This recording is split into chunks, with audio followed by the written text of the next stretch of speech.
Like, it's about the what's that about? proximity of whiteness. It's for our Beijerstan brothers and sisters who feel like if they vote for Trump, they appear more white and less brown. And that's part of it. The proximity to whiteness is still a thing in America. Do you know what I mean? So that's kind of important. And then you have Latino people are not a monolithic people. Sure. I mean, we have right-wing people too, and we have also hyper-Christianity. So you have that, people who are against abortion, who are homophobic. I mean, you have that too. I mean, the Republicans really know how to throw that red meat and get people galvanized. If unaware, this is renowned actor, comedian, film producer, and writer John Leguizamo sharing his opinion and insights on Donald Trump and the Republican Party, gaining ground with some subsections of racial minority voters during a recent sit-down with fellow comedian Hasan Minhaj. These Latinos who are also brown or white passing or white Latinos are also part of this sort of white nationalist Christian movement, with Christian nationalism. It's so wild, but we're allowed to enter there as long as you're hating, A brilliant point here. Leguizamo highlighted that both Proud Boys leader Enrique Tarrio and neo-Nazi Nick Fuentes, two of the most prominent members of the broader far-right white nationalism movement, have Latino and Hispanic heritage. Now, one would think that would disqualify them from being fully accepted into the movement by their fellow white nationalists, but because they have the same goals as the people they're pandering to and are willing to go to the extremes to achieve these goals, they're welcomed with open arms by the most influential people in our country with direct access to Trump. Have you gotten into it with those folks? No, I've never met them, but I like to meet them. The one that I'd like to meet is Stephen Miller, who hates Latinos more than life itself. Uh-huh. He's the architect of all this for Trump. I like to meet him and knock him out. Holy yeah. We honestly can't blame him either, because just think about how you would feel if, for decades, those in power have constantly smeared, slandered, and scapegoated an entire diaspora of hundreds of millions of good people that you yourself belong to solely to reinforce their false notion of superiority. Hey guys, quick break in the action. I have a new show coming out called The Rick Strom Show. It is going to be awesome. I'm interviewing musicians, athletes, producers, writers, journalists, authors, sports doctors. Go check it out at youtube.com/@TheRickStromShow. Also be sure to throw me a follow on Instagram, Threads, Blue Sky. It can all be found in the description box below. Thank you. And now they have the temerity to say that every single invader that Joe Biden let in should get their own individual judicial trial before they're deported, one at a time. Each one gets $1 million trial in front of a communist judge to decide whether or not we can send them home.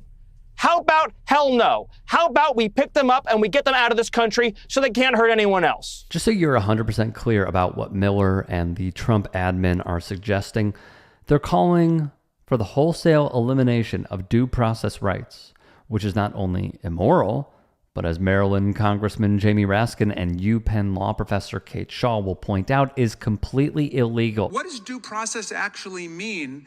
And should Judge Boasberg be impeached for saying that the Alien Enemy Act of 1798 doesn't apply because we are not at war and we have not suffered an invasion by a foreign power? The core components of due process are straightforward, right? And it involves some notice and an opportunity to be heard, right? To make some sort of case in your own defense prior to deprivation of life, liberty, or property. So that's in the Constitution. Due process applies to every person, not just to citizens. And due process doesn't look identical if we're talking about due process in the context of potential deportation or due process in the context of, a change to your Social Security benefits, right? Due process is deeply context dependent. And all Judge Boasberg has ruled as a preliminary matter in this case is that some sort of process has to be afforded before this potentially irreversible act occurs. Judge Boasberg has not ordered anyone released in the United States, has not objected to the detention of the covered individuals, has simply said provide reasons and an opportunity to respond and follow the law. Right? And follow the law. And it seems from public reporting as though there is real reason to believe that errors were made. Sadly, as we've seen, the Trump admin could not care less about the law. He is an illegal alien. Fact one, what do you do with illegal aliens?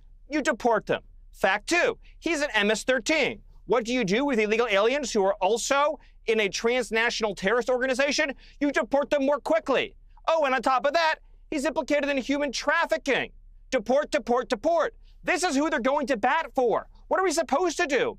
Buy the guy a house, get him some free health care, Yeah. maybe let him run for Congress? Yeah. I mean, You're supposed to do all of those things. this is who this is the Democrat Party. This is who they stand for. This is who Cory Booker stands for in 2025. They stand for illegal alien predators that are in transnational cartels. That's the Democrat Party of today. Again, to be clear, the man they're referring to here, Abrego Garcia, has not been charged with a crime, nor has the government provided any evidence to support their claim that he is gang affiliated. These people, including far too many Dems, could not care less about the cruelty they're inflicting on other people because they don't view them as whole human beings deserving of dignity and respect. It's as simple as that. My immigrant brothers and sisters, I know you're not felons. I know you're not criminals. I know you're not drug dealers.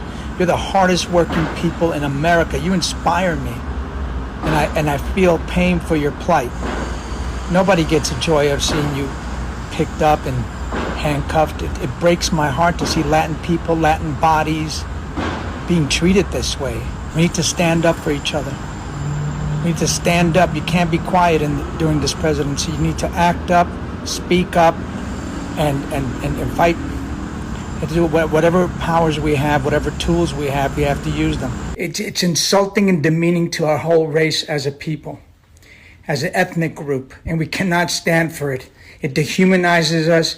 He calls us animals and criminals. It's disgusting and it's unacceptable, and we can't allow it. Even if we have to speak out and fight against this language and this dehumanization of our people. This is the fight and attitude we desperately need to see from the Dems elected to office, but seeing how the establishment capitulated to the Republicans and their white nativist immigration platform, you shouldn't get your hopes up. We have to understand that Latinos, immigrants, run the economy. I mean, we do all the jobs that nobody wants to do. Without these Latino immigrants, because that's what we're really talking about when we say migrants, we ain't talking about Poles and Irish and we're talking about Latin people. So let's stop with the euphemisms, Mr. Trump. And these people are doing all the essential labor that nobody's doing. They're the first responders. They're growing all our food and picking all our food and built the Latino immigrants that died in Maryland on that bridge, fixing the bridge. That's what we do. We fix this country. We build it. And, then we get kicked out and we get nothing for all our labor except, hate from Trump. That's the capitalist playbook to a T. Exploit desperate people for their labor, demonize them for wanting a deserved cut of the pie, kick them out of the country, and then repeat the cycle with even more desperate people. So, as you'd expect, Fox News, not a fan of John Leguizamo. Look, you got John Leguizamo. Yeah, he was a decent actor, at least he used to be. And but he says out there saying, "Oh, Trump is racist." I don't know. Maybe Kash Patel might have something to say about that. I don't know. Maybe Tulsi Gabbard might take issue with that. I'm just guessing.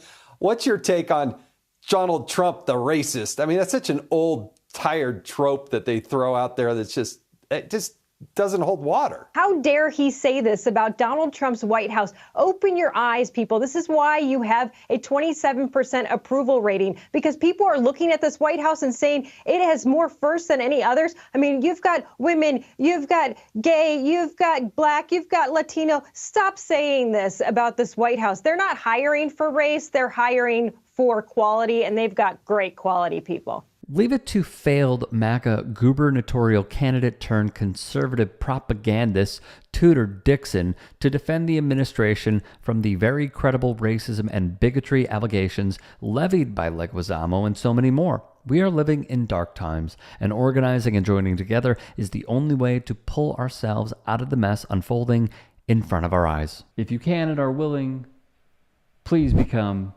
a paid member here at TYT Sports. And or go to tyt.com/join. In addition, you can follow me on Twitter, Instagram, and TikTok. Appreciate it. Have a great day.